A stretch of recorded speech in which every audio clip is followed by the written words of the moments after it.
There's some AI washing where people are blaming AI for layoffs that they would otherwise do. Those are my words. Those are the words of Sam Altman, the CEO of OpenAI, the man who built ChatGPT. He said that today on camera at the India AI Impact Summit, the biggest AI gathering on the planet. That's what Sam Altman said. There's a whole bunch of AI washing going on, but he didn't stop there. In the same conversation, he said this, in quote, "It will be very hard to outwork a GPU." So the CEO of the most powerful AI company in the world just admitted some companies are faking their AI layoffs, but the real displacement is coming. And when it does hit, you won't be able to outwork a machine. Which one is happening at your company right now? That's what we're breaking down today. Plus, Walmart drops fourth quarter earnings this morning. Matter of fact, they already did it. We'll talk about that. Goldman Sachs warned we might be headed for jobless growth, where the economy grows, but nobody gets hired. And Business Insider published a story this morning that should basically wake you up if you are a comfortable worker in America. The headline, the everybody has potential era is over. This is the Daily Climb. I'm Antoine Wade. Let's look at the data. Let's go ahead and jump into the data. Let's get this show cooking, okay? So today we're going to break down the biggest AI admission of 2026. Let's get into it. Let me show you what just happened. Sam Altman, CEO of OpenAI. He is at an Indian AI Impact Summit in New Delhi this week. This is a 5-day event, the biggest AI gathering ever hosted in the global south. Every major player is in the room. Sundar Pichai from Google, Daria Modi from Anthropic, the Prime Minister of India, French President Macron. And in front of all of them, Altman said something that should change how you think about every layoff headline that you read this year. This is what he said. I want you guys to listen in on this. Excitement here has just been incredible to watch. And it's not just ChatGPT. Codex, it's the fastest growing Codex market in the world now too. But the energy here and what people are building is remarkable. Right. And in terms of the potential of this market, I know you've got the Go plan here, a low cost plan. How do you plan to sort of monetize people in this market as well as you continue to expand here? Go is one thing that we really designed with India in mind as a market that clearly needed it. And the enterprise adoption, I think, will be another very strong angle. In terms of the infrastructure front, you have this partnership with Tata as well, on the data center. Also wanted to get your take on what the plans are for Stargate in the India market. When is that happening? I think we had the IT minister this week speaking, saying it's happening. Can you give us some updates on that? We are working as hard and as fast as we can to build sufficient AI infrastructure in India to serve the market here. It's going pretty well. I don't know the exact timelines on every project, but the country here is motivated to build fast. Do you think we'll get something this year? I hope so. Now than you were, say, back in last year? ChatGPT has been growing very strongly, and I feel great about the current models, the upcoming models. It's been very fun to see the momentum with Codex as a new product. Like ChatGPT is great, but always expected that to do well. The strength of Codex winning the coding market has been a new and really fun thing to watch. It's interesting how Sam Altman talks. He's a very smart guy, and he communicates very intelligently. There's a segment in here where he discusses the AI whitewashing. Okay, what's going on there? And I'm not going to play it for you guys, but this is what he basically says. There's some AI washing, and those are his exact words. And because a Forrester research report from earlier this year, earlier in January, basically backed this up. They found that many companies are announcing AI-related layoffs and don't actually have mature AI applications ready to fill those roles.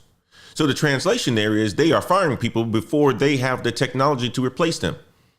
And more than 50,000 layoffs in 2025 were cited as AI-related, saying AI was the reason. Amazon said it, Salesforce said it, IBM said it, HP said it, Pinterest said it. All are on that list.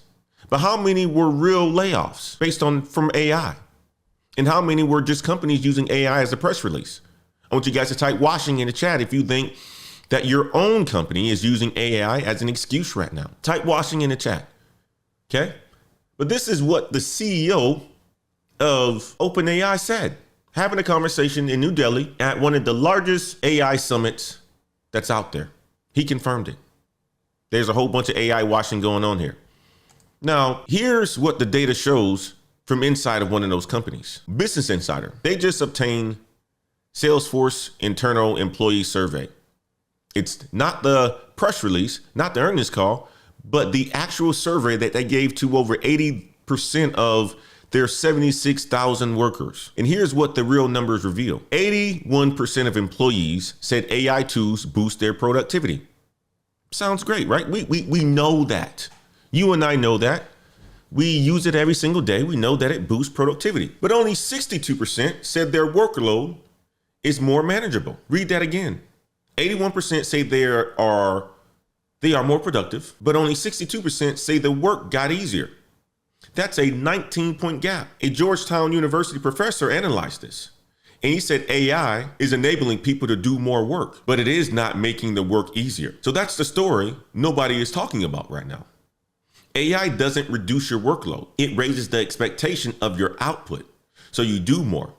You don't rest more.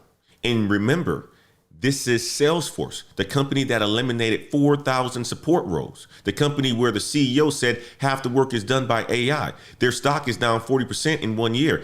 Even the company going all in on AI can't convince Wall Street that it's working. Now, let me show you the worker level, okay? A software engineer who builds AI coding tools for a living. He just posted a breakdown on X that went viral. This was in Business Insider as well. I go to the article. Let's get there. Okay. I thought this was a fantastic article because of the fact that he was quite blatant about it, of using AI, and he gave an honest take on AI in the workplace. This is the article right here if you want to check it out from Business Insider. The post got 79,000 views, 22,000 upvotes on Reddit. And he basically said this: your organization rarely has good ideas. Ideas being expensive to implement was actually helping your company. Think about that. When it was hard and expensive to build things, companies had to be selective. They picked their best ideas. Now that AI makes it cheap to build anything, companies build everything, even the bad ideas, and workers are drowning in the output. He also said the majority of workers have no reason to go above and beyond. They want to do their 9 to 5 and get back to their life. So what are they doing with AI? They are not producing more. They're not doing the same work with less effort, okay? Let me say that over again because I said that wrong. He said that they're not producing more. They are doing the same work with less effort. And the two people on your team who actually try, he said they are flattened by the slop code that everyone else is producing. And Amazon and Google veteran went even further, and he said companies should consider a 3-hour cap on AI assisted work or risk their workforce crumbling from what they're calling AI fatigue. I want you guys to type fatigue in the chat if AI is making your job harder, not easier, okay? This was the article that was published this morning, February 19th, okay? So let me give you the framework, because there are now 2 categories of AI layoffs happening at the same time. Your career strategy depends on which one is happening at your company. In column 1, AI washed layoffs. These are the companies that fire people, cite AI transformation, but don't have the AI tools to replace you. Signs, your layoff was AI washed. Your company announced AI partnerships after the cuts, not before.